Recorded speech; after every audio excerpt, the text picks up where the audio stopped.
నిన్ను ప్రేమించాడు దేవుడు, నిన్ను కోరుకున్నాడు, నిన్ను ప్రత్యేకించుకున్నాడు. తప్పదు, నిన్ను మేలిమి బంగారం లాగా చూసుకోవాలనుకుంటున్నాడు. మరి ఆయన మాలిన్యం మురిగితో ఉన్న వ్యక్తిగా కాదు, శుద్ధ సువర్ణముగా చూడగోరాడు, మేలిమి బంగారముగా చూడగోరాడు. అందుకే పరిశోధనలో పెట్టాడు, అగ్ని పరీక్షలో పెట్టాడు. అందుకే చేదైన అనుభవాలు, మింగుడు పడని అనుభవాలు. అంతా బాగానే ఉన్నారు, నాకెందుకు ఇలాంటి పరిస్థితులు?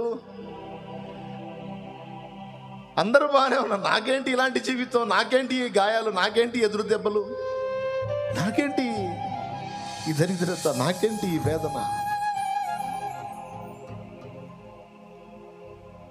మీకు ఉన్నాయి కదా, మీ హృదయాల్లో ఉన్నాయి కదా? ఉన్నాయి, ఖచ్చితంగా ఉంటాయి. నాకున్నప్పుడు మీకు ఉంటాయి. ఎందుకంటే మనందరం ఆయన ప్రత్యేకించుకున్న పాత్రలో ఒక్కళ్ళని కూడా వదలలో. ఎవరికి తక్క రేంజ్లో వాళ్ళకు ఉంటాయి. ఆ ఘట్టంలో ఇక ఆయన మనం తప్ప ఇంకెవరు మనల్ని ఆదరించలేరు, ఎవరు మనకు కనపడరు. ఇక ఏదన్నా ఆదరిస్తే ఆయన వాక్ ఆదరించాల్సిందే, ఇంకా ఏ ఆదరణ దొరకదు. ఇది ఎరిగి ఆ మాట పాడుకున్నా. అనుకోనని శ్రమలెన్నో ఎదిరించిన ఆ శ్రమల్లో ఆదరించాల్సిన ఆత్మీయుల ప్రేమ నిన్ను మరచి నిదురించిన, నిన్ను పట్టించుకోకుండా వదిలేసిన, చావరా నీ చావు నువ్వు, చావవే నీ చావు నువ్వు అని నిన్ను వదిలేసి వారు మరి ప్రేమ నీ శోధన పర్వం కొనసాగినప్పుడు నిద్రించిందేమో. Don't worry. ఆత్మీయుల ప్రేమ కొరవడితే, ఆత్మీయుల ప్రేమ నిదురిస్తే ఇంకా దిక్కు లేదా? అసమానుడు, ఆయనను ఎవరితో సమానం చేయలేము.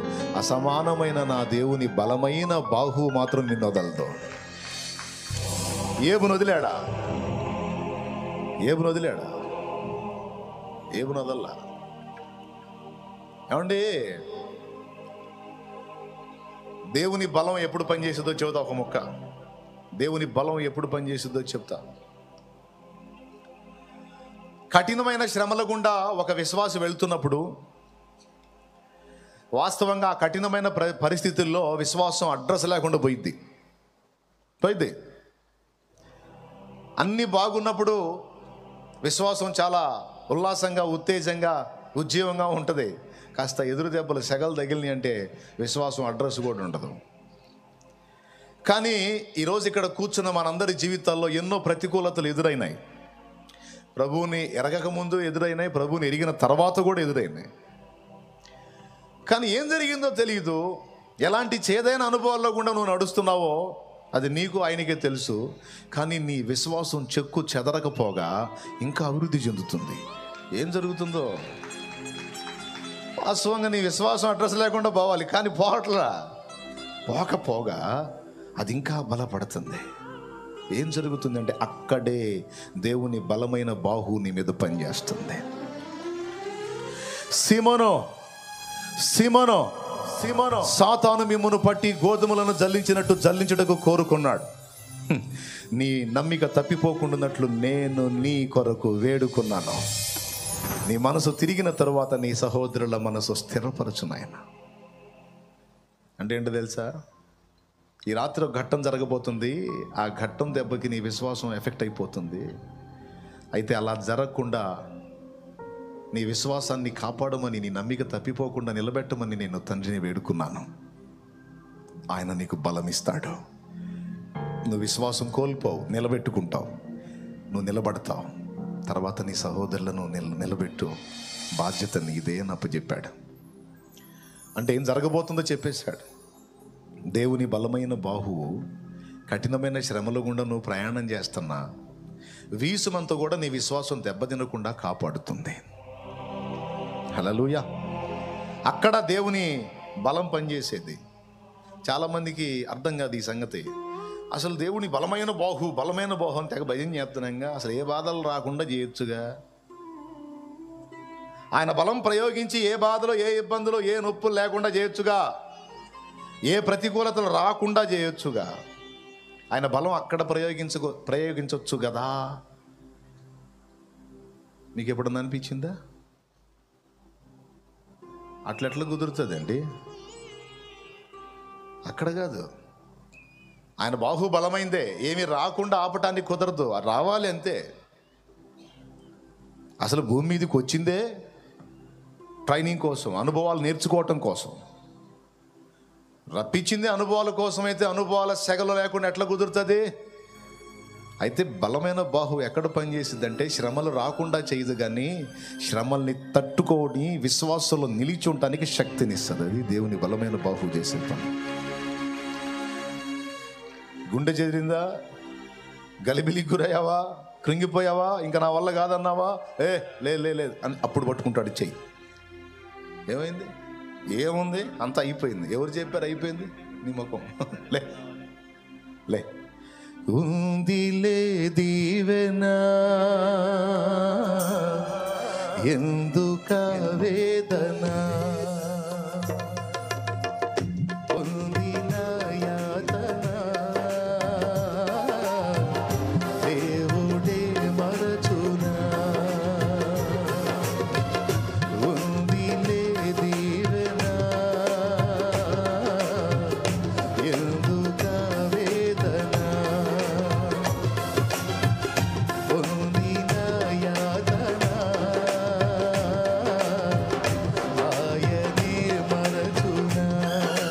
కన్నుల జారిన కన్నీళ్ళు నడిపెను దేవుని పాదాలు, ఇప్పటి నుండి నీ కళ్ళు. లే, భయపడవాక. మొత్తం అంతా అయిపోయింది అన్నట్టు అప్పుడే శూన్యంలోకి పోయావే. వదిలితే చాలరా బాబా, నువ్వు ఓరకనే కుంగిపోతావు. నిరాశ, కొంతమంది నిరాశ ఊబి ఉంటుందే, సంచిలో పెట్టుకొని తిరుగుతుంటారు. కొంచెం అవకాశం వచ్చాడు ధన్మని దూకేస్తానే ఉంటారు. మీ సంగతి ఏమో, నేనైతే అచ్చంగా బ్యాగులో పెట్టుకొని తిరుగుతుంటాను. నిరాశ ఊబి కొంచెం ప్రతికూలత వచ్చినా సరే ధన్మని ఓపెన్ చేసి ఎగిరి దూకుతా. అందుకే నా మీదే చెప్పుకుంటున్నా, మీ మీద ఎందుకులే అంటే కొంచెం ప్రతికూలత ఎదురైనా సరే వెంటనే నిరాశకు గురైపోయి వెంటనే ఇంకా అయిపోయింది, అంతా అయిపోయింది, ఇంకెక్కడ లేదు, ఇంకా అయిపోయింది. దేవుడు అంటాడు, ఆడ దొరికేవరా నాయన, మరీ ఇంత మెతగలే త్వరగా. ఏమైందిరా? ఏమైంది? పరిస్థితి నీ చెయ్యి దాటిందేమో కానీ నా చెయ్యి దాటదురా పిచ్చోడా. నీకు గలిబిలు ఉండొచ్చు, కానీ నాకు గలిబిలు లేదురా, నాకు చాలా క్లారిటీ ఉంది. నడు నడు నడు నడు, ఇవన్నీ అవసరం లే, నడు. ఇవన్నీ నీకు మంచి అనుభవ పాఠాలు అవుతాయి నాయన, నడు. తలా ఒక మాట అంటున్నారు ప్రభువా, అన్యాయంగా తిడుతున్నారు ప్రభువా, కాకులు పొడిచినట్టు పొడుస్తున్నారు ప్రభువా. నేనేం చేశాను తండ్రి? నేను చేసిన అన్యాయం ఏంటి తండ్రి? నేను చేసిన దుర్మార్గం. పలుగాకి లోకం నిందించిన ఆ నిందను, ఆ విమర్శను, ఆ ప్రతికూలతను, ఆ ఎగతాళిని, ఆ హేళనను బట్టి నువ్వు ఏకాకిలాగా రోధించిన, పలుగాకి లోకం నిందించిన ఏకాకివై నీవు రోధించిన, అవమాన పర్వాలు ముగిసేనులే, ఆనంద గీతాలు పాడేవులే, నవ్వినోళ్ళంత నీ ముందు తలను వంచేదు ఇక ముందు, నవ్వినోళ్ళంత నీ ముందు తలను వంచేదు ఇక ముందు. ఎందుకు? ఉందిలే దీవెనా,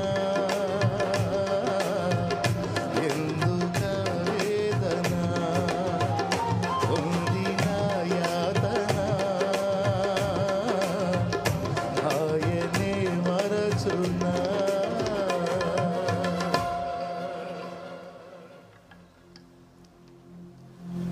అందరికీ అందరూ ఉన్నారు, ఆదుకుంటారు, లైన్లో నిలబెట్టుకుంటారు. నాకెవరున్నారు నన్ను ఆదరించడానికి? నాకేముంది? నాకేం దిక్క? నాకేమన్నా ఆదరించే వాళ్ళు ఉన్నారా? నా దగ్గర ఓపిక ఉన్నప్పుడు తిన్నారు, నా దగ్గర ఉన్నాయి పొందుకున్నారు. ఇప్పుడు నన్ను ఏకాకిం చేశాను. నాకెవరు ఉన్నారు? ఏదో బతుకుతున్నా జీవచ్చేవల్లాగా. ఇచ్చోడా, నేను లేనా? అందరూ వదిలిపెట్టినా నేను వదలను. పిచ్చిదానా అందరూ వదిలేశారా? అందరూ వదిలేస్తారు, వాళ్ళకి ఏం కావు కాబట్టి. నా కూతురు నువ్వు, ఈ చేతులతో నిర్మించుకున్నాను నిన్ను. ఒక్క గడి అయినా మర్చిపోతానా నిన్ను? ఒక్క గడియ ఏమనుకుంటున్నాను?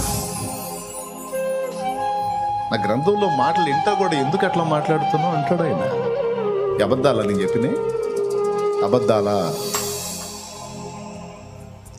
యవనుడా, నాకెవరున్నారు? శాలేమన్న పిల్లల కంటే శాలేమన్న ఉన్నాడు,